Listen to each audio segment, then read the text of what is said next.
Hey true crime fans!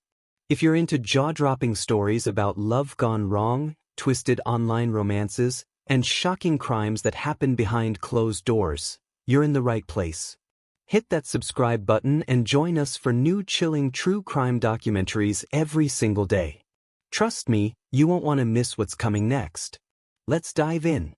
On the night of May 10, 2006, 19-year-old Jessica O'Grady left her apartment in Omaha, Nebraska, telling her boyfriend she was pregnant. But Jessica never returned home. What happened that night would shock the entire city, and her body has never been found. How do you murder someone and erase every trace? This is a story of betrayal, secrets, and a family forever changed. Jessica O'Grady was a young woman filled with promise. At just 19 years old, she was a student at the University of Nebraska at Omaha, working toward her dream of becoming a teacher. Those who knew Jessica remember her as warm-hearted and determined, someone who cared deeply for her family and friends. Growing up in Omaha, Jessica lived a life that seemed full of ordinary hopes and plans. Her family described her as the light of their lives, a daughter who was close to her parents and siblings. She loved to laugh, enjoyed spending time with friends, and often talked about the future she wanted to build. Jessica's friends say she had a bright smile that could light up a room, and a kindness that drew people to her. She was the kind of person who made others feel seen and heard. In many ways, Jessica's life reflected the hopeful spirit of a young woman starting her journey into adulthood. But behind the smiles, there were the pressures and complexities that come with young relationships and unexpected challenges. In the weeks before her disappearance, Jessica had confided in her boyfriend, Christopher Edwards, that she was pregnant. This secret weighed heavily on her, something she had not yet shared with her family or close friends. Those who observed the couple noticed subtle tensions. To outsiders, their relationship seemed typical for young lovers, full of promise but not without its struggles.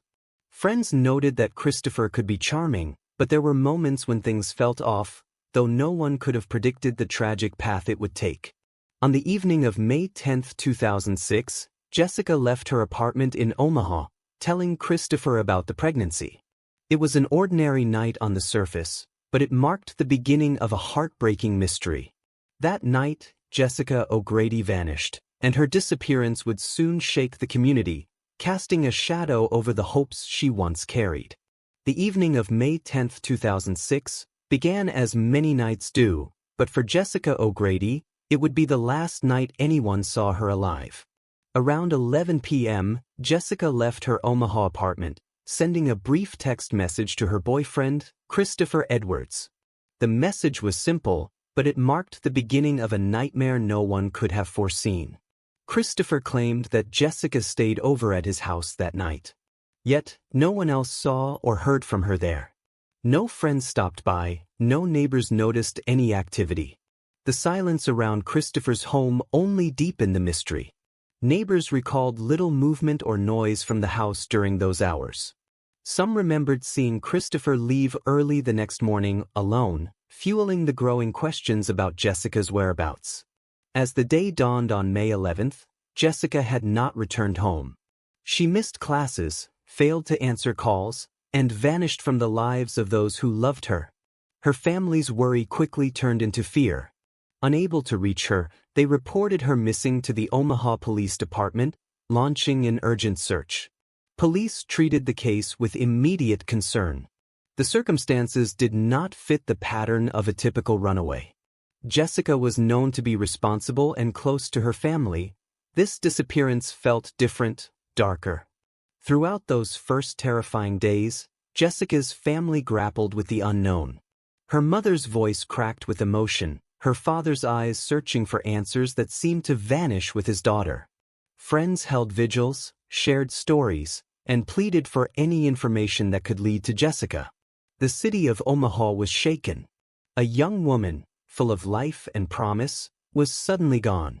The question hung heavy in the air: what had happened on that night, and where was Jessica O'Grady? As the hours turned into days, the Omaha Police Department intensified their search for Jessica O'Grady. Officers combed through neighborhoods, knocking on doors and asking questions in an effort to piece together the events leading up to her disappearance. Every detail mattered. Every witness could hold the key to what had happened. Attention quickly turned to Jessica's boyfriend, Christopher Edwards. From the very beginning, his story was riddled with inconsistencies. He claimed Jessica had spent the night at his house, but couldn't provide clear answers when questioned about her whereabouts or any interactions that evening. His reluctance to fully cooperate raised red flags for the investigators. Then came a discovery that would shock the entire community.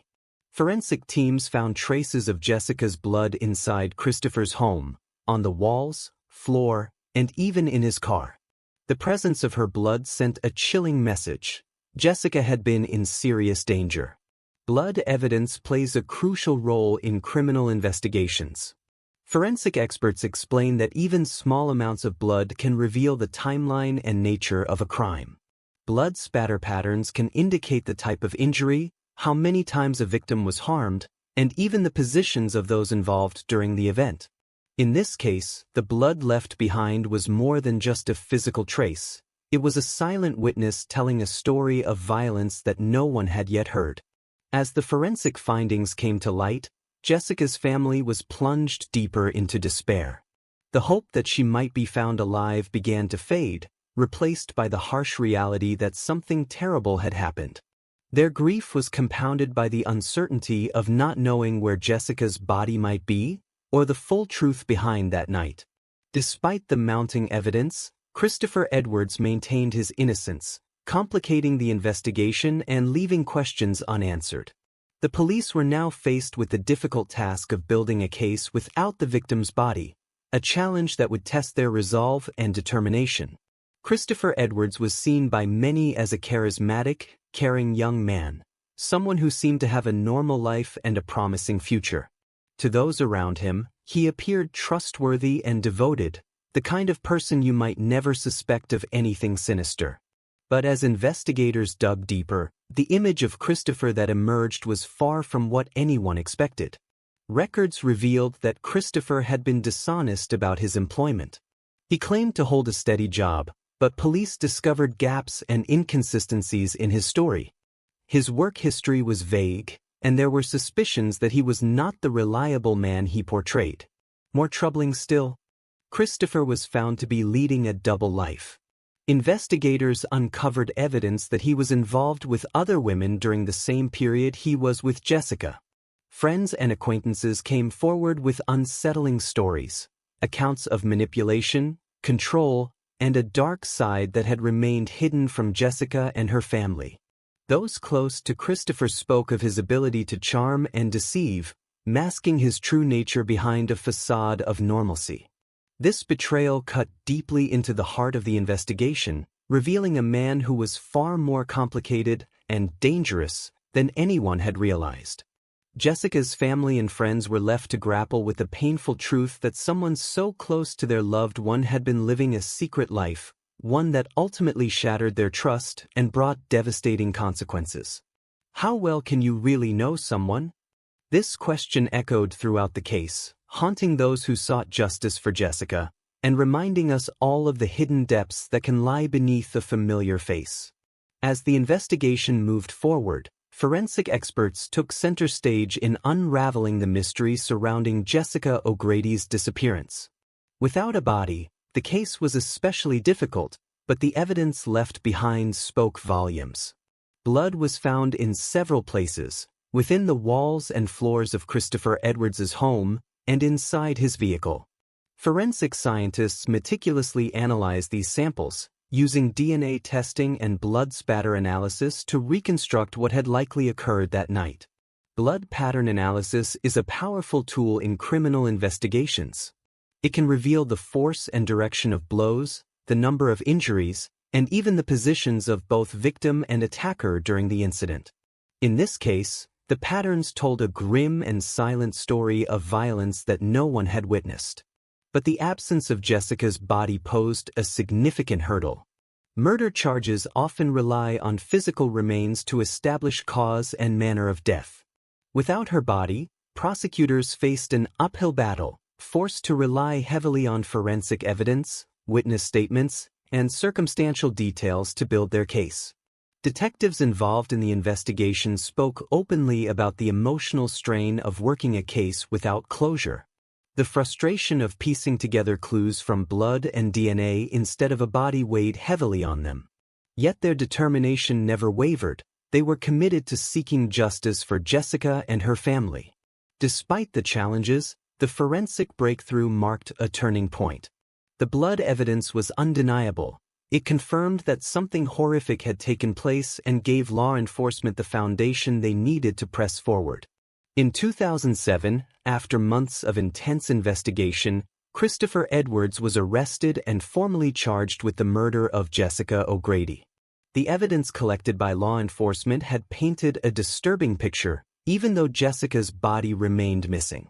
This absence made the case exceptionally challenging, but prosecutors believed the forensic evidence and witness accounts were strong enough to bring Edwards to justice.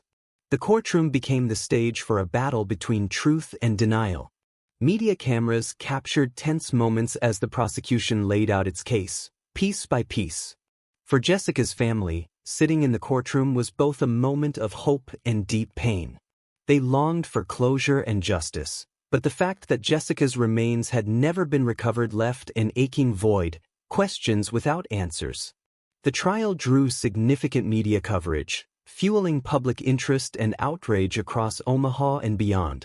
News stations broadcast updates daily, keeping the community riveted as details unfolded. The story of Jessica's disappearance and the charges against Christopher Edwards became a haunting reminder of how a seemingly ordinary life could end in tragedy. Throughout the proceedings, the prosecution relied heavily on forensic evidence, the blood found in Edwards's home and car, and testimonies from friends and neighbors. Without a body, this was a rare and difficult case to prosecute. Yet, the jury listened carefully to the evidence, weighing every detail as they sought to uncover the truth. Despite the challenges, the case was clear. The absence of Jessica's body did not mean justice would be denied. The strength of the investigation and the determination of law enforcement sent a powerful message that even the darkest secrets could be brought to light. The trial of Christopher Edwards began under the weight of enormous pressure. With no physical body recovered, prosecutors faced an uphill battle. But what they lacked in physical remains, they made up for with forensic evidence, motive, and a trail of lies that painted a chilling picture of what happened to Jessica O'Grady. From day one, the prosecution laid out a detailed, methodical case. They walked the jury through the timeline of May 10th, Jessica leaving her apartment, the final text to Christopher, and the last moment she was ever seen. They showed how Christopher's statements changed over time. He first told police that Jessica had stayed over. Then later, he claimed she might have left during the night. These shifting narratives became the foundation of the prosecution's strategy, to reveal a man attempting to control the story as evidence mounted against him. The courtroom listened closely as forensic experts took the stand. They described the blood patterns found in Christopher's bedroom, on the headboard, the mattress, even the ceiling. The quantity of blood, they testified, was consistent not with an injury, but with a fatal wound. One expert explained that the scene suggested a significant loss of blood, impossible to survive without medical attention. There were also traces found in his trunk, the kind of scene no one could simply clean away. The defense tried to cast doubt. Their core argument was simple: no body, no murder. They pushed the idea that Jessica could have left on her own, could have disappeared, or that the blood didn't tell the whole story. But under cross-examination, their narrative faltered. Why would Jessica vanish just after telling Christopher she was pregnant? Why didn't she contact her family, her friends, her professors? Why did her blood saturate a place where she was supposed to be safe? And then came the heart-wrenching moments, Jessica's family taking the stand. Her parents, visibly shaken, spoke about the last time they saw their daughter. Her mother recounted how Jessica had been making plans for school, shopping for baby clothes in secret. Her father told the court he still left the porch light on at night. A cousin read a prepared statement, fighting through tears, telling the jury she was excited about life. She didn't just walk away. The courtroom fell into silence during those testimonies. Even reporters, used to covering tragedies, admitted they were shaken. After days of evidence, testimony, and cross-examination, the jury was sent to deliberate. Hours passed. Then word came: a verdict had been reached. Christopher Edwards was found guilty of first-degree murder. The judge handed down a sentence of life in prison, without the possibility of parole. It was a rare conviction without a body. But the jury agreed: Jessica's blood had spoken for her. The lies, the silence, the violence hidden behind closed doors, all of it led to one conclusion. Jessica O'Grady was gone, and the man who was supposed to care for her had taken her life. The trial may have ended, but for Jessica O'Grady's family, the pain was far from over. Christopher Edwards was sentenced to life in prison without the possibility of parole. But justice, in its most clinical form, is not healing. It's not closure. It doesn't tell a mother where her daughter is. It doesn't tell a father how to move forward when his child simply vanished. Jessica's family was left with a cruel and unrelenting ache, the knowledge that their daughter had been murdered, but her body had never been found. There was no funeral, no grave, no place to visit and say goodbye. Just silence. A void that could never be filled. Her mother, in interviews, described the torment of not knowing where her daughter's remains were. She clutched photos of Jessica, worn from years of holding them. "We just want her back," she said. "We want to bring her home." For her father, the questions were even harder to live with. "How can someone do something like this, and never say where she is?" he asked reporters. "Not a day goes by that we don't wonder if today's the day we'll find her." The family's grief was compounded by Christopher Edwards's continued silence. Even after the guilty verdict, even after the overwhelming forensic evidence, he maintained his innocence. He never confessed. He never told the truth about what happened that night. To Jessica's family, this was a second betrayal. The first was what he did. The second was his refusal to acknowledge it, to take responsibility, to show even a shred of remorse, to give them the only thing they asked for: the truth. Friends who knew Jessica spoke of her laughter, her kindness, her ambition. She was studying to become a teacher. She loved children. She dreamed of one day having her own. When she found out she might be pregnant, she had been scared, but hopeful. She told a close friend she was ready to make it work. Her life wasn't supposed to end that night. She wasn't supposed to vanish into silence. Jessica O'Grady's family continues to speak out. They keep her story alive, not just in hopes of someday recovering her remains, but to remind others of the very real, very personal devastation that comes from domestic violence, and from trusting someone who didn't deserve it.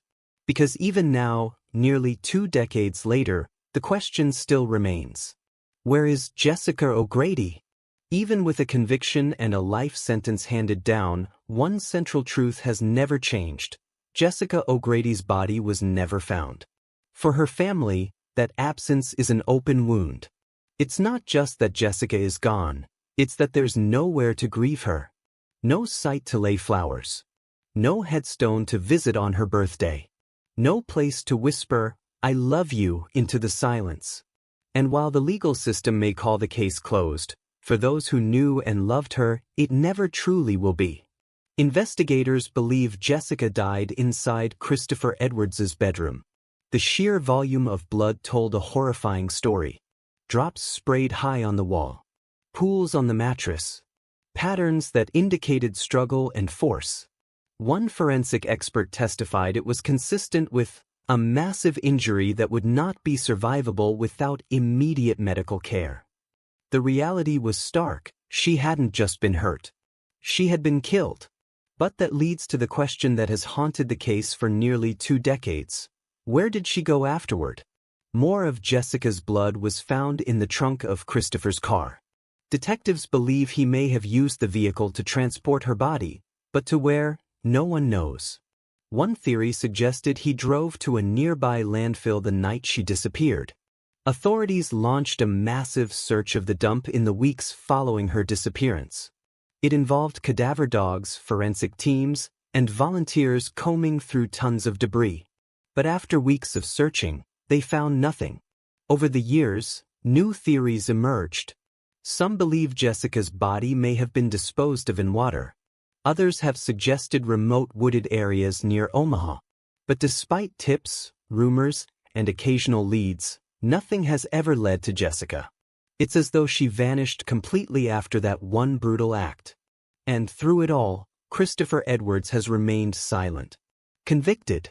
In prison for life. And still, not a word about what really happened that night. He has never confessed. Never led police to a burial site. Never shown remorse. That silence has been the most unbearable part for Jessica's family. Not only were they robbed of their daughter, they were robbed of closure, of the chance to lay her to rest, of the truth. And even today, the case remains active in Omaha's cold case files. Detectives still hold out hope. Any tip, any call, any moment of clarity could bring answers. The hope is faint, but it still flickers. There are no more trials to be held. No appeals that can undo what's been done. But one question remains suspended, painfully unresolved. Where is Jessica O'Grady? And for viewers, another question: would you accept justice without a body?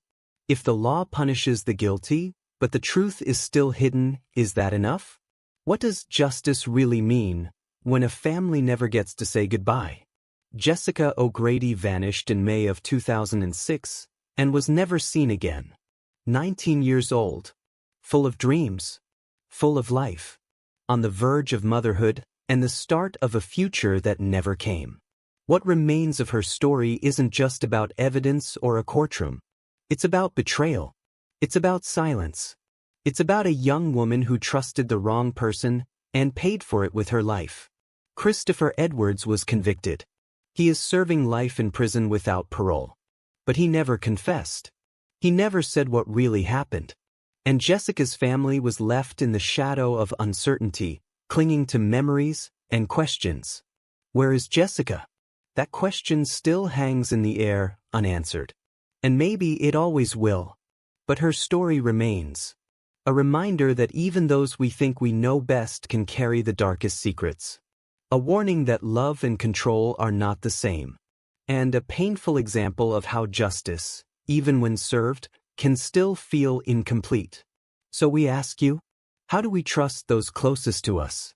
Can justice truly be fulfilled without closure? And what does justice even mean when the truth is buried forever? If Jessica's story moved you, we invite you to share your thoughts in the comments below. Your voice might be what keeps her memory alive. Like this video if you believe in justice. Subscribe to our channel for more true stories that deserve to be told. Jessica O'Grady didn't get the life she deserved, but we can make sure her name is not forgotten. Jessica O'Grady, loved, missed, and never truly gone.